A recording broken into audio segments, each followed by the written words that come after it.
माननीय रामकुमार वालिया जी, जो कि भारत सरकार में सलाहकार हैं और पूर्व राज्य मंत्री हैं उत्तराखंड सरकार में,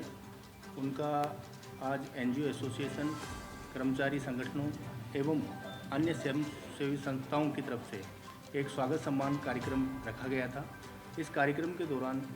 सभी एनजीओ प्रतिनिधि, किसान यूनियंस के प्रतिनिधि और विभिन्न संगठनों के कर्मचारी संगठनों के प्रतिनिधियों के द्वारा अपनी मुद्दों को, अपनी बातों को, अपनी समस्याओं को सामने रखा गया और सामने रखते हुए एक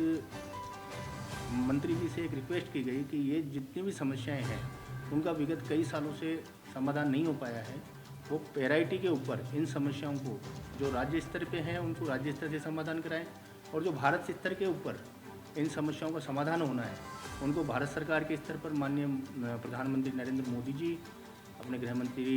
अमित शाह जी, इनके स्तर पर इनको अवगत कराएं और इनका प्रायोरिटी के ऊपर प्राथमिकता से इनका समाधान कराएं।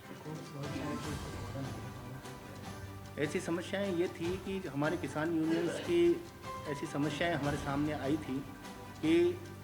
बैंकों के माध्यम से उनकी ज़मीनों को कुड़क करने का काम प्रशासन के अधिकारियों के द्वारा उनको नोटिसेज देने का काम और पुलिस अधिकारियों के द्वारा उन सभी को प्रमोट करने का काम राजस्थान में किया जा रहा है, जिससे कि किसान जो है वो पहले ही पिछड़ा हुआ है और आर्थिक स्थिति कमज़ोर होने की वजह से बैंक को लोन देने में वो अक्षम था और उसी का फ़ायदा उठाकर वो ज़मीनों को कुर्क करने का काम और उनको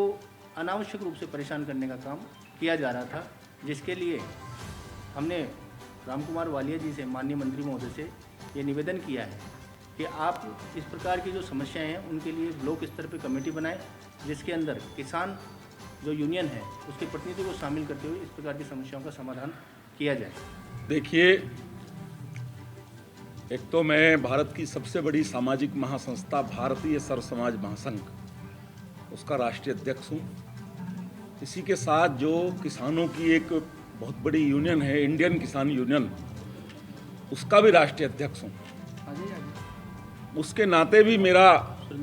किसानों की समस्या को सुनकर उसका निदान कराने का फर्ज भी है, कर्तव्य भी है। आज जो सबसे बड़ी समस्या मुझे लोगों ने बताई है, किसानों ने, किसान प्रतिनिधियों ने, कि जो माननीय प्रधानमंत्री जी द्वारा किसानों के खाते में सम्मान निधि डाली जा रही है, बैंक के लोग उसको निकाल ले रहे हैं बिना किसान से पूछे। ये बिल्कुल गलत है और ये नहीं होना चाहिए। और मैं इस समस्या को केंद्र सरकार के सम्मुख भी रखूंगा, माननीय प्रधानमंत्री जी को चिट्ठी लिखूंगा।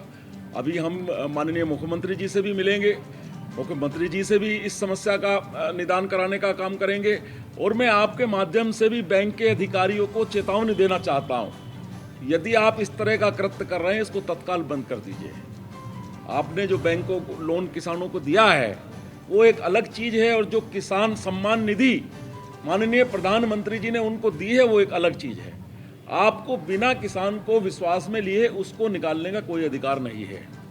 इस समस्या को हम उठाएंगे। ये वर्धाओं के लिए क्या कहेंगे, जो वर्धाओं के लिए अंतिम राशि जो दी गई है सरकार के द्वारा उनकी खर्चे के लिए, वो भी उसी में काट ली जाती है, तो इनके खिलाफ कोई ऐसा एक्ट है, ऐसी कोई कमेटी बनाएंगे किसानों को सहयोग में लेके? निश्चित तौर पर जो समस्याएं आज मेरे सम्मुख यहाँ आई हैं, हम और माननीय हमारे साथी देशराज कर्णवाल जी,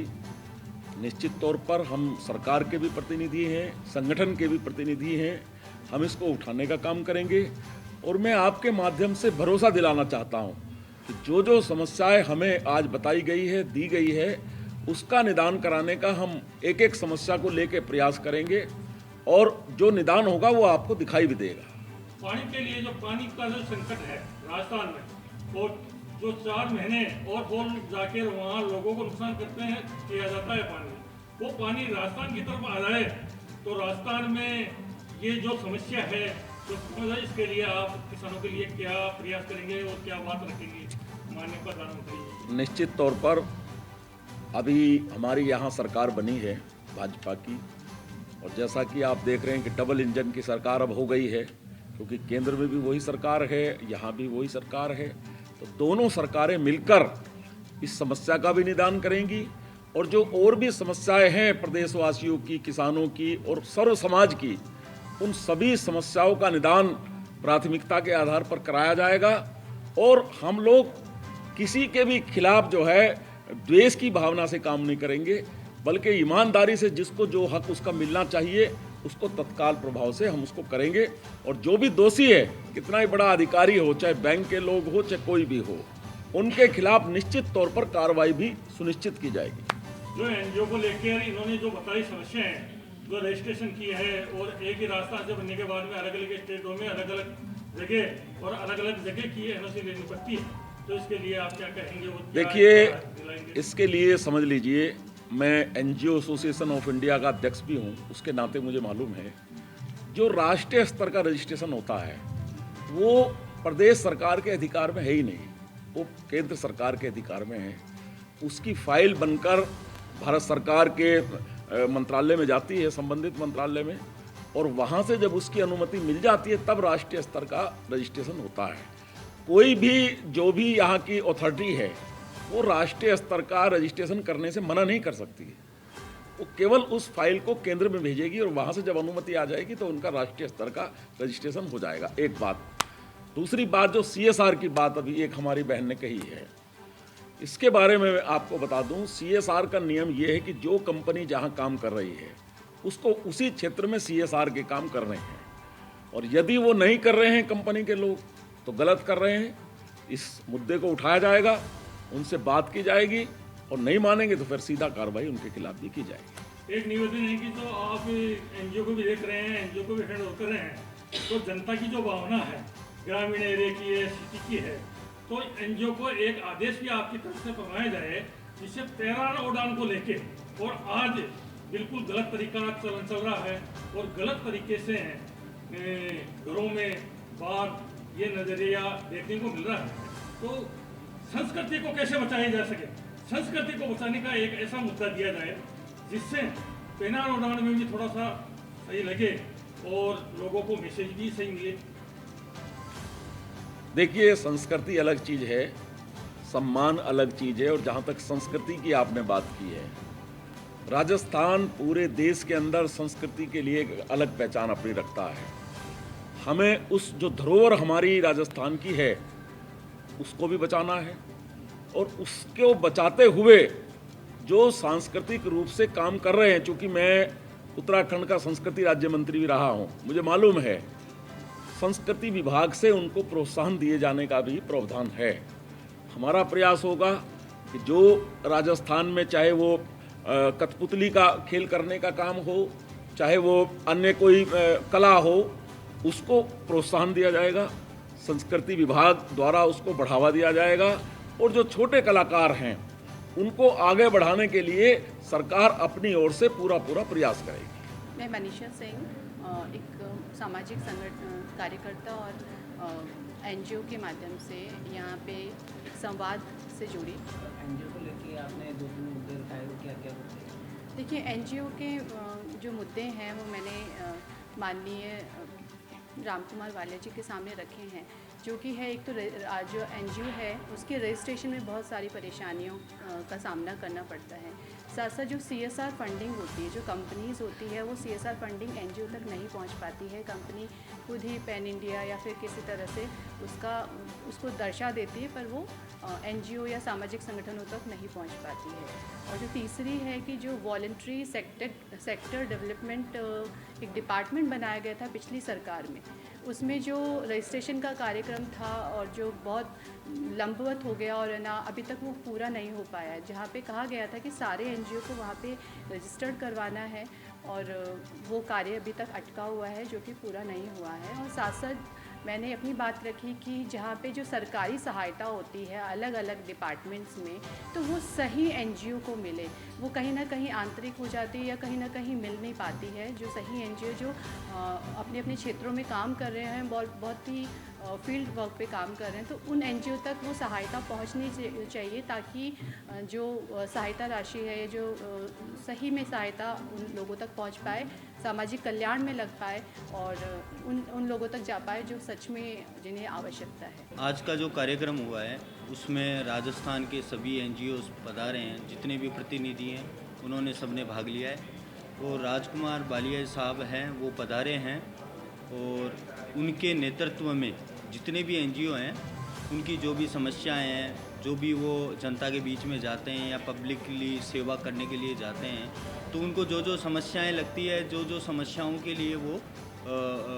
समस्या दिख रही है उनको, उनकी बात रखने के लिए वो आज एक संक्षिप्त में एक छोटी सी मीटिंग रखी गई है। इसमें राजकुमार बालिया साहब के सामने वो NGO एसोसिएशन के राष्ट्रीय अध्यक्ष भी हैं। तो इसी उद्देश्य के हिसाब से उनके लिए हमने ये मीटिंग रखी। जैसे कि NGO जितने भी वर्क करते हैं राजस्थान में, तो उनके साथ में समस्या ये रहती है, एक तो फंडिंग की और एक गवर्नमेंट के माध्यम से जो भी उनको व्यवस्थाएं मिलनी चाहिए वो व्यवस्थाएं भी नहीं मिल पाती है। और कुछ NGOs हैं जो कहीं ना कहीं ये मान लीजिए कि ऐसे लोगों के NGO हैं जो गवर्नमेंट के अंदर बैठे हैं, तो वो सिर्फ उन्हीं लोगों को फ़ायदा देते हैं। भजन लाल जी का अच्छा व्यक्तित्व रहा है, वो संघ के बीच के आदमी हैं, भाजपा के एक मुख्य कार्यकर्ता रहे हैं, छोटे कार्यकर्ता के रूप में भी उन्होंने बहुत संघर्ष किया है और हम सब कार्यकर्ताओं के बीच के आदमी हैं। तो हमें आशा है, उम्मीद है कि वो राजस्थान में एक नया इतिहास रचेंगे और राजस्थान की जनता की जितनी भी उम्मीदें हैं उनको वो पूरी तरीके से एक भावनात्मक रूप से बहुत अच्छे से पूरी करेंगे। तो समस्या आप बता रहे हैं जो कि आप सीएम से मिलेंगे तो कराएंगे इस बारे में? आज CM साहब से एक बार मिलने का है, सभी प्रतिनिधि मिलेंगे उनसे और हम व्यक्तिगत रूप से भी उनसे बातचीत करेंगे इस विषय को लेकर के कि भाई साहब कुछ आप ऐसा परिवर्तन लाइए राजस्थान में कि जो जितने भी NGO हैं उनको एक अच्छा कार्य करने का अवसर मिले, जिससे समाज में सुधार हो, सामाजिक रूप से कुछ अच्छा नया कर सके, महिलाओं के लिए, वंचित शोषित जितने भी वर्ग हैं उनके लिए, बच्चों के लिए। आज राजस्थान ये मान लीजिए कांग्रेस गवर्नमेंट के अंदर क्राइम में नंबर 1 पर आ गया। तो ऐसे देखने को ऐसी चीज़ें मिली जिनकी अपन कल्पना भी नहीं कर सकते। जैसे बच्चियों का रेप हुआ, आप अनुमान लगा लीजिए कि 8 साल की बच्ची, 6 साल की बच्ची, इनके रेप हो रहे हैं राजस्थान में। तो ऐसी सरकार के जो मंत्री हैं वो एक तरीके से विधानसभा में बैठ करके रेप करने वालों को मर्द बोलते हैं और बोलते हैं कि राजस्थान मर्दों का प्रदेश है। तो मर्दों का प्रदेश तो रहा है, ये बात सही है, लेकिन रेप करने में मर्दों का प्रदेश नहीं रहा राजस्थान। सरकार ने कल एक जारी किया है जो पेपर लीक के मामले में अगर सरकार ने कोई अच्छा कदम उठाया है तो उसकी सराहना होनी चाहिए। ये कार्य पिछली गवर्नमेंट को भी करना चाहिए था और जैसे ही सरकार बनी तो तुरंत से परिवर्तन की ओर बढ़ रहा है राजस्थान। और राजस्थान के जो मुख्यमंत्री है बहुत अच्छे शिक्षित और अच्छे परिवार से, प्रतिष्ठित परिवार से आते हैं और अच्छी पार्टी से आते हैं, जो एक शिक्षित शिष्टाचार वाली पार्टी है। मुझे ऐसा लगता है किसानों की जो इस समय मुख्य रूप से सिर्फ समस्याएं हैं, वो एक तो KCC को लेकर है, दूसरी आपकी बीमा को लेकर है। यहाँ पर प्रॉब्लम ये है कि यहाँ राजस्थान एक बहुत वर्सटाइल क्षेत्र है हमारा, और इसकी वजह से यहाँ कुछ क्षेत्र ऐसे हैं जहाँ जो ज़मीनें हैं वो छोटी हैं, 10 बीघा, 15 बीघा, 5 बीघा, 3 बीघा। वहाँ पर जो बीमा राशि है वो भी वही चलती है। और जो आपका बीकानेर, बाड़मेर, जैसलमेर, जहाँ पर जो लैंड एरिया है किसानों के वो बड़े बड़े हैं, मगर उत्पादन वहाँ पर कम होता है, क्योंकि वहाँ जो रेतीली ज़मीन है उसकी वजह से, पानी नहीं होने की वजह से वहाँ पर बारिश भी कई बार नहीं आ पाती है।